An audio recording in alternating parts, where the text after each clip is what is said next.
What's going on, beautiful people? Welcome back to another episode of the Thrive After Sports podcast. Got a great one lined up for you today. This is with Arnika Edwards. She is, hold up, let me get her title correct. Let me put some respect on this woman's name. She is the Assistant Athletic Director for Student Career and Leadership Development at my alma mater, Stony Brook University. I had the pleasure of connecting with Arnika a few months ago when she officially jumped into this role. And since we've been connected, nothing but great things have happened. I've already connected her with athlete transition services. Jonathan Orr has gone out there to do a workshop, and we're going to partner together in the spring to bring some great programming to Stony Brook. Going to be doing some group coaching with the student athletes out there. Just an honor to be able to connect with such a great person and be able to provide more resources to Stony Brook and, help athletes that are sitting in the same seats that I was once in when I was graduating and I was completely lost. But back to Arnika, this is a great episode because she has over 25 years of experience in college athletics. She's coached, she has worked in different director roles, AD roles. She's been an actual athletic director before. And now with her role at Stony Brook, she's responsible for bringing more resources to athletes. And she's doing a great job of it. What I really appreciate about this, and, aside from the story she told and just giving advice to people who want to get into college athletics, some of the things she's working on, not just isolated to Stony Brook, but also how she's expanding and reaching out, connecting with other people in athletic departments around the country to be able to team up and create and collaborate. And I call it the coalition. You'll hear us joking about it. She's creating like a coalition, like a Justice League or like a super team of people who work in athletic departments who really have the heart behind why they do what they do and really want to make an impact for athletes. She's bringing those people together to create a movement and create change on an institutional level. So without further ado, let's get into this episode. I appreciate you guys tuning in. If you're watching this on YouTube, please like the video. If you've ever gotten any value from this channel, please subscribe to the channel. If you are listening on Spotify or Apple, make sure you click that 5-star button, leave your boy a rating and review, share it out with someone who needs this message, needs to hear these conversations, or just needs help with support in life after sports. All right. I love you guys. I'll see you in the next episode. Peace. All right, ladies and gentlemen, I'm here today with Miss Arnika Edwards. Had the pleasure of meeting Arnika, I don't know, maybe 3 months ago, probably less than that. Mm-hmm. This relationship is already off to a great start. We got a lot of good things in motion. I know Jonathan Orr was out there yesterday at my alma mater, Stony Brook, and I'm excited for what we're building together. Really excited for the fact that you're at Stony Brook. Like I told you before, I wish you were there when I was there. It would have made a much bigger difference in my career and my life. But first and foremost, just thank you for being here. Appreciate you spending some time on the podcast today. Sure. Thanks for having me so much, Taj. I'm glad we were able to encounter. And, if I had been here when you were here, we probably wouldn't be here right now. So just let you know that things happen for a reason. Yes, ma'am. That's a fact. That's a great point. That's a great point. Now, what is your official title at Stony Brook? I know you wear many different hats, but what's the official title? The official title is Assistant Athletic Director of Student Athlete Career and Leadership Development. Now, folks, buckle up because this is going to be a really, really good conversation. We're talking about, is it 25 years plus in the world of academics, athletics? Yeah. I would say probably much closer to 30 plus. I started coaching in 1992. Wow. I was 1 year old at that time. So thank you for letting me know I'm old. I didn't mean it disrespectfully. It blew my mind right now that that's how long you've been in the game. Yeah. And my point of bringing that up was, the people who tune into this show, it's current and former athletes, but we're also talking about parents of athletes, people who work in athletic departments, people who want to work in athletics.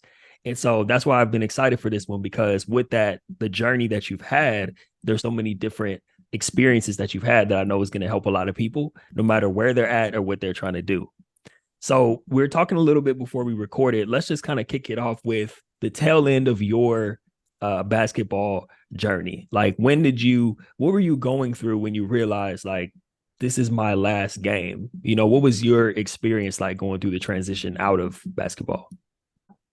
Strangely enough, because I was a math major, I have my undergraduate in mathematics and physics. And sports for me, even when I was in high school, was simply for the love of it and to keep me out of trouble. Growing up in Detroit, my high school was centered around 3 different gang areas. We had 6 Mile, 7 Mile, and 8 Mile gangs. And my high school sat right in the middle and housed all those gangs. And they were female gangs as well. But even in my younger years, I was a tomboy and I played sports. But being in Detroit was very different from when I was in Ohio. And you had to be very strategic about who your friends were, who you hung out with, where you were, any time of the day. You had to be very strategic about everything because you just did not know. You had to always keep your head on a swivel. And so for athletes, the gym and the field was truly our home. And it kept us safe.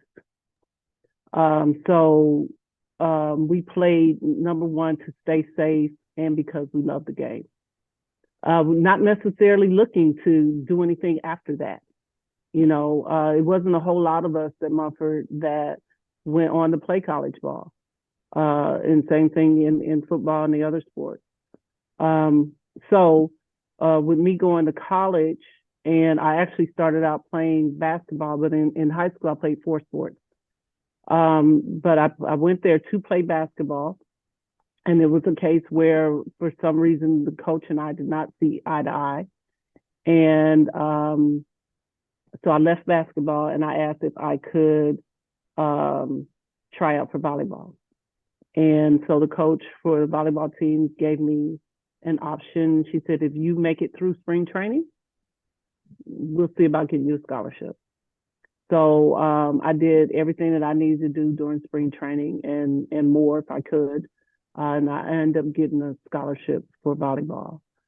So, but academics was held extremely high for me because I come from a family of preachers and teachers. And that's all I knew, was you get your degree and, your academics is number one priority. So because I was actually tutoring some student athletes, my coach suggested that I major in mathematics because I was originally a psychology major. So then when I changed over to mathematics and physics, it was just very different for me. My mentality was very different because I didn't have the time to devote to anything but those 2 things. And so me even thinking about playing ball after college was not even a thought for me because I just, number one, I didn't even think about being good enough to do that. I didn't even really research my options then.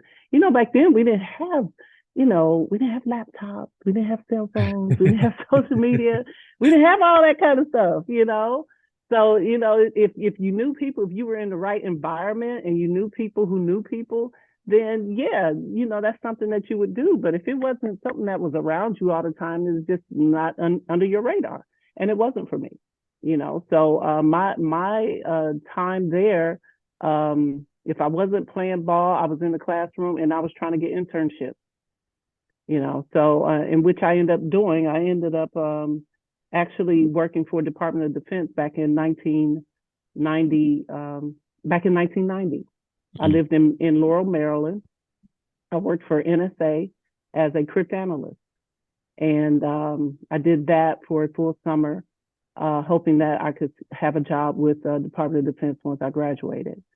And again, like I said, all things happen for a reason because that didn't pan out. Because at the time, George Bush Sr. was the president and he cut the defense program because evidently we were in, a friendly atmosphere, I guess, with other countries. So they didn't have a reason to really put so much into the defense program. So they cut that. So I had to figure out what I was going to do but that didn't hit me until after right when I was getting ready to graduate. I didn't have anybody to say, okay, let's sit down, let's talk about what you're going to do. Like I do now, life after sports. What are you going to do? But it wasn't life after sports for me. It was life after college. Mm-hmm. What are we going to do? And so it wasn't hard for me to let go of plan, and so then I started. A friend of mine at the church I went to, the school system she was in was looking for a math teacher, and if you have a degree in mathematics, you can pretty much, I can leave where I am right now and go teach if I wanted to. You can teach without a degree. I mean, without a certificate and all those kind of things, because they're always looking for math teachers. So I was like, yeah, I'll look at it. I was working at a restaurant and I was working at a credit union. And so I was like, yeah, I'll check it out. Talked to the superintendent, talked to the principal on Friday, superintendent on Saturday, and I started working on Monday. Wow. With no teaching experience at all. And of course, they looked at my resume and said, oh, you play sports? And I said, yes. And they said, do you want to coach? If it's going to give me a little more money, yes. So that was the reason. You had no incentive to coach beforehand, but you said, hey, if it's an extra check, let me go ahead and coach. I really didn't. I was young. I mean, I was 23 years old, and I didn't even want to teach, because my family was teachers. I was grading papers when I was in sixth grade. You know what I mean? And I didn't want to do that. I didn't want to coach. My coach in high school was like, you're going to be a great coach. I was like, I'm not coaching. I worked for my athletic director and did all his paperwork. He's like, you're going to be a great athletic director. I was like, I don't want to do that. And everything that everybody kept seeing in me, I was running from it. I was trying my best to run from it. And God was like, this is my plan. What are you doing? This is my plan. Let me do my thing, and I had to succumb to that. So I ended up teaching, coaching, became an athletic director on the high school level.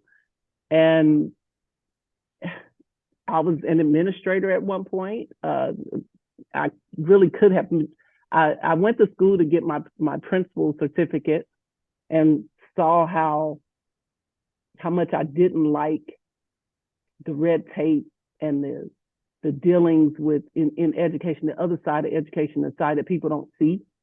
I didn't like it, and I was like, oh, I'm not going to finish this one. Probably one of the only things I never finished. And because I was like, I don't think I want to be a principal, but I love being an AD. As much as I love coaching my team and my girls, I also loved being able to help all student athletes. And so I actually became the first Black female athletic director over an entire school system in the state of Alabama. Wow. Yeah. And so in that role, that's where you, like you said, the reason for you going into working in the athletic department versus coaching is you felt like you could have a greater impact on more students versus just being isolated to the athletes you're coaching. Yep. Okay. Is this exactly where I saw when I was reading your bio, you got 6-time coach of the year. Was that at that same school? Yeah, I coached 15 years. Uh-huh. And I've been to the Final Four 4 times, have not won a state championship, but I took my team to the Final Four 4 times. 8 regional championships, all those kind of things. Coach of the year, and I've had 2 players in WNBA. I have one right now that's in the WNBA. DeWanna Bonner plays for Connecticut Sun. So, 6 times. I was going to say, with being coach of the year, of course, the stats and the wins and all that contribute to that. But I know oftentimes those votes are cast based on other things as well. Some of the intangibles that don't show up on the record. And I guess what I'm getting at is during that time when you're getting all those coaches of the year, like, were you starting to think about going into an athletic department or working in athletics, at a higher level versus coaching? Was that like a slow process, or had it been on your mind for quite some time before you officially took on a director role? No, it hadn't really been on my mind. Um, I tend to when I'm in a position, when I'm doing a job, anything that I'm doing, I tend to dive deep into it and kind of get tunnel vision where I'm gonna give every single thing that I have, where I don't even focus on anything beyond that. I don't believe in the grass being greener on the other side. I believe that if I plant my seeds where I am, I can grow the grass the way that I want it to grow. Mm. I determine that. I don't let anybody else determine my success or what I consider success for me. You know, so our program was nothing when I started there at Fairfield High School, and we worked really hard to get to the point where we were kicking butt every single day, and people wanted to come to our school, to play for our program, and became a very prominent program. But once I got that taste of being athletic director, which I did because I had to fight for that position, and I fought for it because I deserved it, and because I knew that I could make all of our programs just as good as my program. Mm. There are a lot of athletes who think they want to get into coaching or think they want to work in an athletic department because it's all they know, and it's comfortable. They're familiar to it versus like it's a calling they actually have.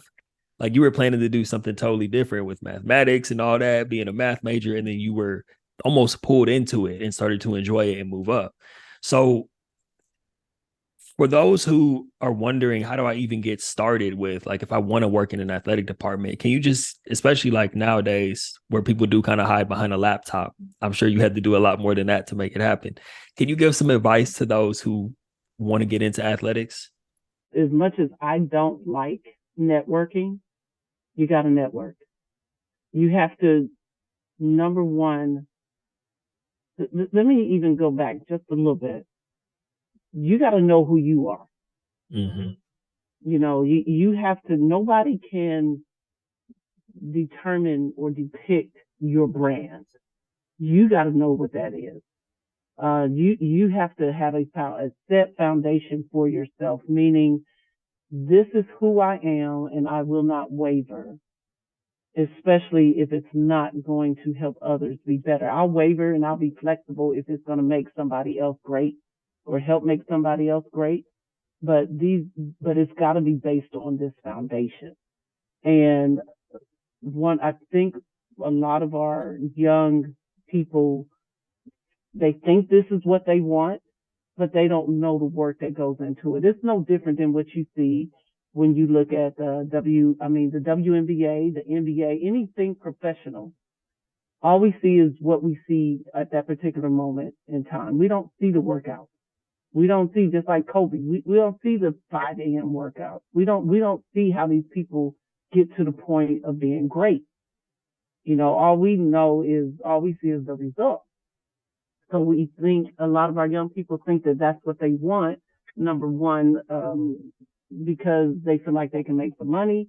And number two, it's like you said, comfort. It's comfort. So you need to be able to network, but you got to have your brand behind you in order to network. You want people to remember you, to know, like when people come to me about things, I get my students now who are interested in something. First thing I do is, who do I know that I've networked or I've had a relationship with in the past that can help that person? And because I've networked throughout the years, and I've built such a community of friends and family and coworkers and colleagues that I am able to help somebody else. So what they have to do, first of all, is know who you are without a doubt. Because if you show that confidence, and you walk with confidence, and you let people know that this is what I believe in, this is truly what I want to do, then people will remember you. And that's important, because you want to be able to circle back and say, hey, you remember when we met before this, and I talked to you about some things, and they should be able to remember you. And and if that is the case, then that will help you. But you have to kind of keep old school Rolodex, right there in front of you at all times if you plan on. And it's not just to get into a certain place. You got to still have those connections once you get in there, once you get to the collegiate level. But the other thing is, it can't be because it's comfortable. You won't grow. Nobody grows in comfort. Right.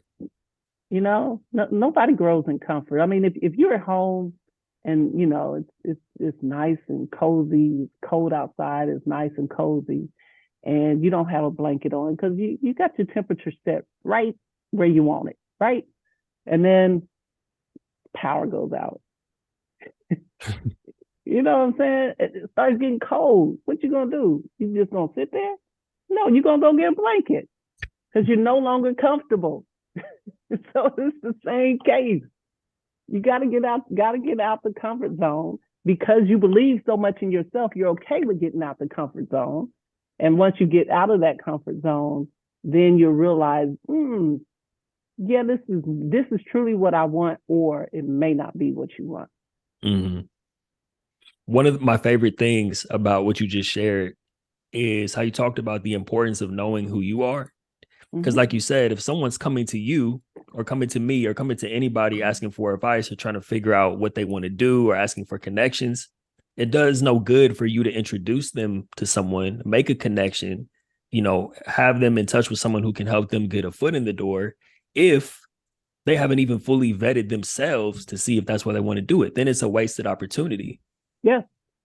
And so, I mean, there's a lot I want to spend some more time on your journey, but since we're here with your department specifically, and I know we talked about a lot of great things during our first call that you are actually responsible for putting into place to help athletes answer that question of what do I want?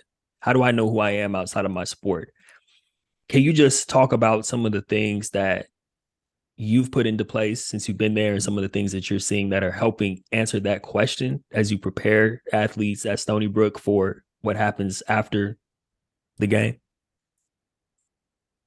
Well, that's a tough question because I am so new to it. I haven't been in the position 6 months yet. But I have a plan. And the very first thing I think is super important is just conversation. I want to try to talk to as many of these student athletes as I can, and to let them know that they have somebody who has been in their shoes before. And even though I am much older, but I have groomed a lot of student athletes, but for them to know that I get it. I totally get it, where you don't know exactly what it is that you want to do, but you got to talk about it. You got to write it down. You got to let it manifest, and the only way you can do that is to speak it, even if it's wrong. And who's to say it's wrong when it's your idea? There's no wrong to that. It's how you feel. My mom told me this a long time ago when I was a kid. One thing, she allowed me to be able to express myself. Even I'd be just as wrong in getting my whooping and she, just beat the hell out of me and then turn around and say, well, tell me how you feel. And I'm like, what? And I didn't appreciate that. And whatever the case is, she said, but you know what? That's how you feel. And I can't take that away from you. That's how you feel. Those are your feelings. And, so it's important for them to know that they have that outlet, number one. Number two, I want to be able to put as many opportunities in front of them as we possibly can, which is why we had Jonathan Orr here, and the Marines. The collaboration is powerful. The collaboration was powerful.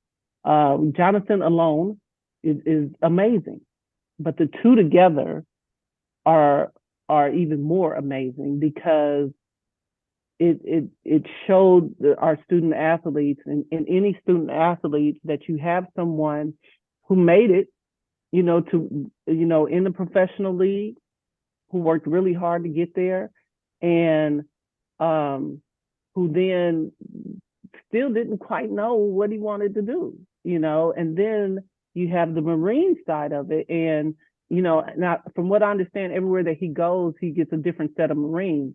But the Marines that we had, their story was phenomenal. And it just happened to be that the young lady, Captain Marcella, I have a hard time pronouncing her last name, but she used to be a student athlete, and that's even better. You know what I'm saying? So to be able to put in front of them opportunities like that, and I want to be able to give them, I want to put them in front of people outside of Stony Brook, because they hear and they see us every single day. And a lot of times when you're around people, the same people over and over again, you hear the same thing over and over again, you don't really believe it. It's like, you got a child and you keep telling the child, this is how things are going to be. And they're like, yeah, mom, whatever, until they hear from somebody else, then it becomes believable. So that's what I really want to do. I want to try to give them as many opportunities to have people in front of them who look like them, who've been through what they've gone through, and they don't have the answers. Only you as individuals have the answers, but they can kind of help guide you, at least plant some seeds and give you some things to think about. So that's the ultimate goal, is to give them those opportunities. So now some of the other things. So we have 4 pillars. We have our leadership development, career development, personal development, and community outreach.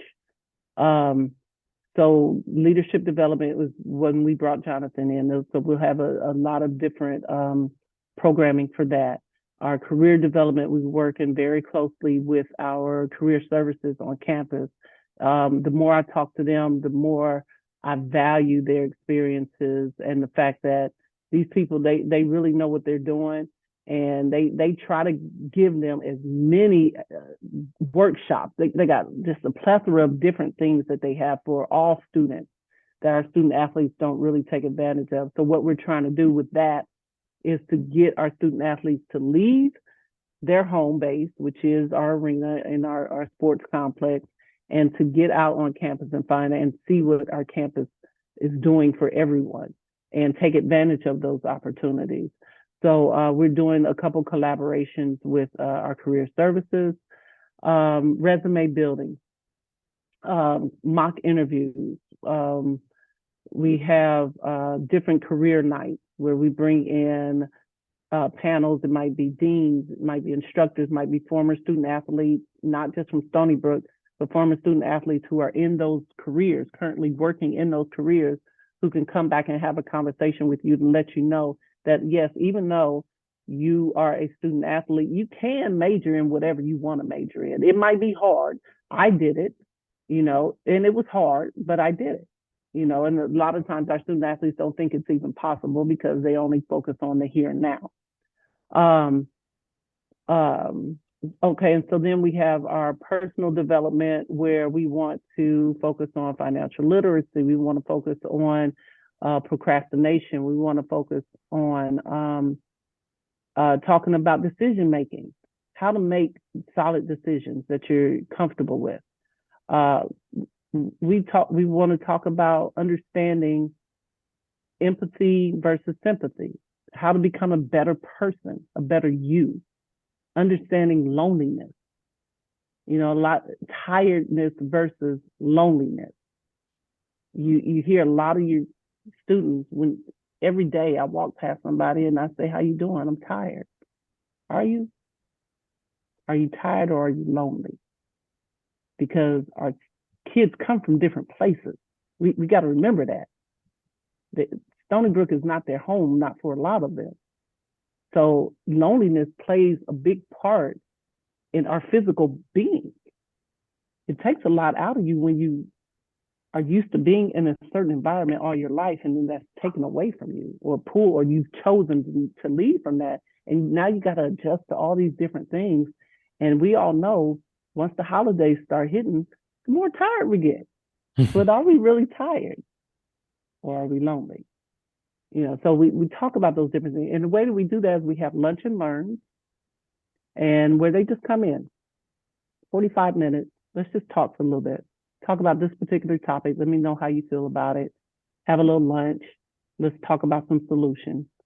And then here, if you're interested in this, then Career Services is talking about this more, or our Ombuds office is talking about this more. Here's a workshop that you can attend if you're interested in this in a little more in depth. So I want to constantly throw nuggets at them that they have the choice to grab, and come learn a little bit about, and then they have the choice to be able to expand and go find out more about it if they want to. And then the last part is our community outreach, which is the absolute most important part to me, because I think community service and service to others is what makes us whole. We're always going to have some type of, it's innate as humans. You got to have something in you that makes you want to help somebody else. If you don't, I'm sorry, but if you do, it's going to make you whole. And so what I'm trying to do is build the relationship within the community to let them know that our student athletes are available to volunteer and to help them to be of service, whether it's in school systems, nonprofit organizations, our chambers of commerce,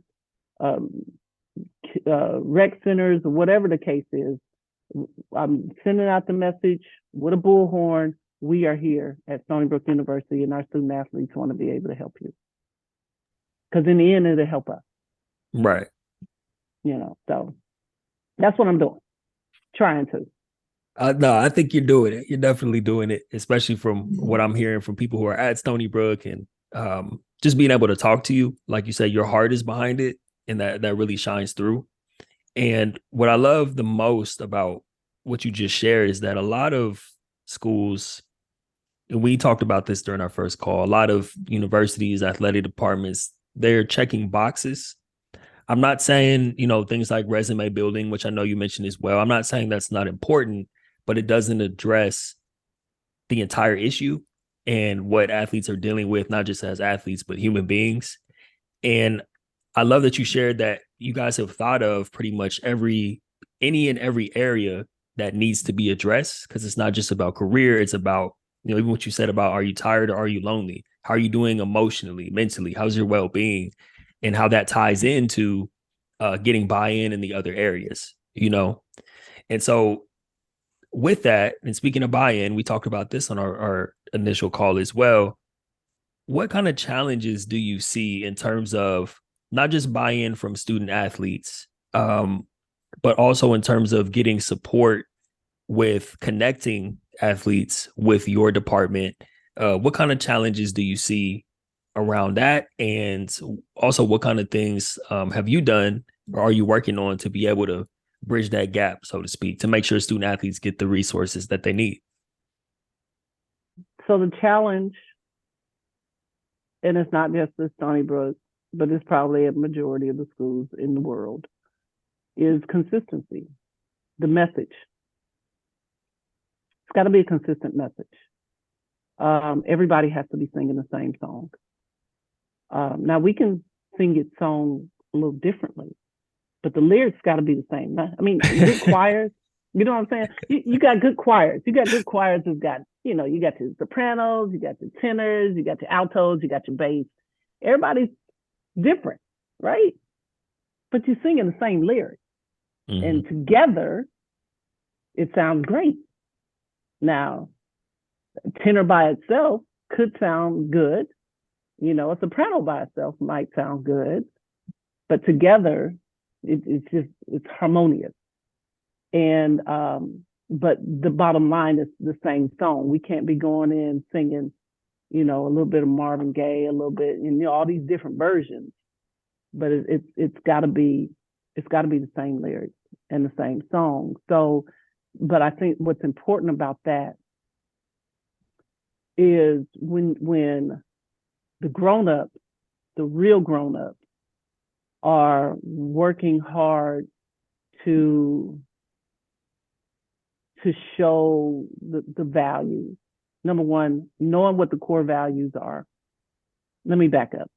Having core values, then knowing what the core values are. And then when the grown-ups are consistently showing that and being consistent in what they do, then I think it spills over into all of the programs. So all the programs should be saying the same thing. It doesn't matter who the coach is.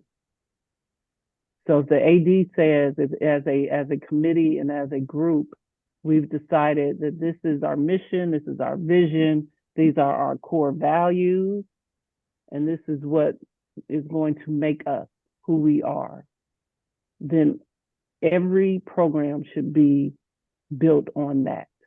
Mm-hmm. But if we're all on the same page and singing the same song as grown-ups, then it'll spill over into our student athletes. So the challenge itself is to make sure challenge, and I have an AD title. I'm not really in an executive position to make all those kind of decisions, but I know because I have been an AD before that kids watch us. I don't care how old they are. They're constantly watching us. And they always want structure and they always want consistency. And if you have those two things, those are the things that will make you better, make you great, make your whole program great. So I think the challenge is for all programs, especially our administrators, is to constantly make sure that we know the eyes are always upon us and that we have to always make sure that, we're human and we make mistakes, but the mistakes are less likely when you're not setting yourself up because you're not consistent. Right. So what we're doing is we have those 4 pillars we talked about and how we are really connecting to so many different areas. We're collaborating with people who can help us. I don't have all the answers. I never claim to have all the answers. I don't have all the answers. And I get fearful sometimes because I don't have all the answers. And I like to try to portray myself as being a fixer and somebody who knows the answers, but I don't have all the answers. And I am not shy about asking somebody else for some help. So in order to be able to get that help, I have to be willing to bridge that gap and to extend, just go out where I can build those relationships to allow people to help us as well. So that's why we have the collaboration with our career services department. That's why we have the collaboration with everybody in the community, the collaborations with you and with Jonathan, and that will continue, with other people as well. Now, as far as our staff, our grown-ups, what we're trying to do is they got to be developed too. So we are building our staff development program, and we're getting ready to start. Probably won't happen until the fall because we're in the process of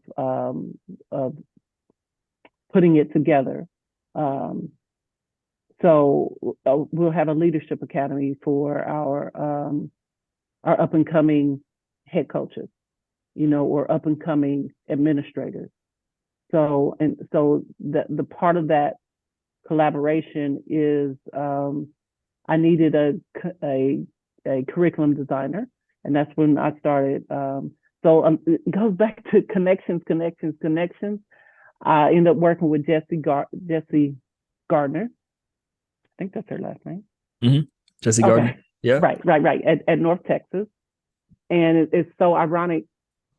So there's a young man named Kelly Brooks who I've known Kelly since he was in his early 20s when he started out at Alabama. When I was coaching, he was recruiting some of my players back in the early 90s, late 90s. And so Kelly and I have always stayed in touch. And some days I'm a mentor to him, and some days he's a mentor to me. And so he's that first person I call when I need to know about, I need this done. This is Kelly, this is what I would like to do. And then the wheels start turning for him. And he's like, oh, okay, I know this person. And then he said, Jessie will be the one you need to talk to. So Jessie Gardner is actually helping us build a curriculum for our staff development and understanding what their needs are and how can we best fulfill their needs where it's not checking boxes, but it's something sustainable, where a lot of times when you start talking about things like diversity, equity, inclusion, all those kind of things, that can easily be boxes checked. And the way you prevent that is that you keep talking about it over and over and over again. What's really cool about that to me is because we've already talked about the great things that you're doing, within the ecosystem of Stony Brook. But that's why I was so excited about it when you mentioned collaborating with Jessie and Kelly Brooks, because I think that takes something to say, all right, we're doing this here, but how can we partner up with different people in different departments at different schools around the country? I call it the coalition. I don't know what you call it yet, but I like it. It. Yeah. Anytime I think about it or I talk about you or when I'm talking with Jonathan, I'm like, yeah, Arnika's over there building a coalition of collaboration with, different people in different departments, which I think is really cool. And that's going above and beyond. Like that's the stuff it's really not even your responsibility. But once again, you're doing it because you care and you know the impact that it will make, not only on Stony Brook, but athletes everywhere, student athletes everywhere. So I think that's huge. One thing about the coalition, as you like to put it, student athletes, athletics is the same everywhere. It's universal. And I'm a firm believer in I'm not trying to recreate the wheel. And if I see it work someplace else, and or if I know of other people who may be able to help me be better,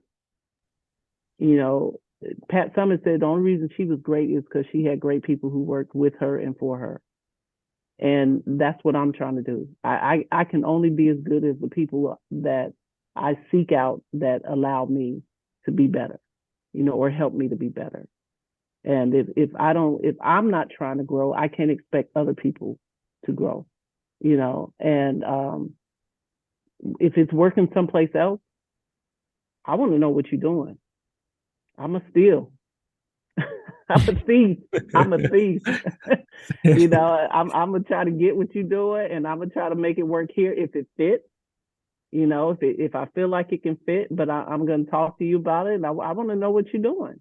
It's no different. If I know somebody who needs some help someplace else, I'm gonna tell you everything that we're doing. This is how we're doing it. This is why we're doing. This is how it works for us. Tweak it, whatever you need to do to make it work for you. That's right. That's the only way we can be of service to all of our student athletes everywhere, because it's the same no matter what. Yeah. And you know what? I wish, now I'm looking at the time, like I wish we would have blocked off more time. So we're going to have to do a part 2. because we really only scratched the surface of the journey itself. But I'm glad that we spent the majority of the time today just talking about the current state of college athletics and, you know, what it looks like moving forward. And I really do appreciate your transparency. That's why I wanted to have you on, because there really is, I want people to see that, right? Like I mentioned early on, there are people who want to get into college athletics because it's comfortable. They don't know anything else. They think it sounds cool. But like I said, the thing I love about you is that you share the heart behind it and how you're willing to go above and beyond, and why you do what you do and why it's important and what it takes to get that done, which is not always in the job description and requires thinking outside the box. So I do appreciate you coming on and sharing that and your transparency today. I know that's going to help a lot of people who either want to get into college athletics or are already in college athletics. I hope that what you shared today inspires them to step it up and start thinking a little bit bigger about how you can really impact the student athletes that you are responsible for, you know? Yes. So any parting words or anything that you want to just leave the listeners with as we close out today? First of all, I want to thank you for taking this time, allowing me to share.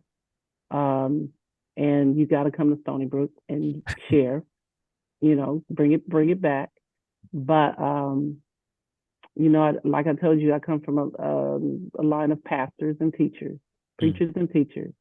And one thing that is a constant in my family, and it was always expected in my family, is to plant seeds. Plant seeds everywhere you go. Be an impact in somebody's life. It can just be one person, but be an impact in somebody's life every single place that you go. And you'll always be remembered for that. It just make your ride up to heaven a whole lot easier. Mm-hmm. You know, so that's my parting words. Just plant seeds. I love it. People who've been listening to the show a long time have heard me say that before. That's one of my favorite sayings. You plant seeds. You're not responsible for when they sprout. You just plant them and water them and check up on them every now and then. That's all you got to do. Yep, that's all you got to do. Keep it moving. Beautiful. Well, Arnika, thank you again for this time. Thank you for what you're doing. Thank you for who you are as a human being. For everybody tuning in, I know you got a lot out of this. Make sure you reach out to Arnika, let you know you heard this episode. Don't bother her though; she's busy. She has enough going on. But send her some love. Just send her some love. Let her know you enjoyed the episode. I need it. Thank you. Give Arnika some love. If you got value out of this, if you're watching the video, make sure you click the like button, subscribe to the channel. If you're listening on Spotify or Apple Podcasts, leave a rating and review. And make sure you subscribe for more great episodes. Arnika, you are a prime example of what it looks like to thrive after sports. Thank you again. And I'm sure we'll be talking soon. You have a good one. All right. Thank you so much, Todd. Thank you.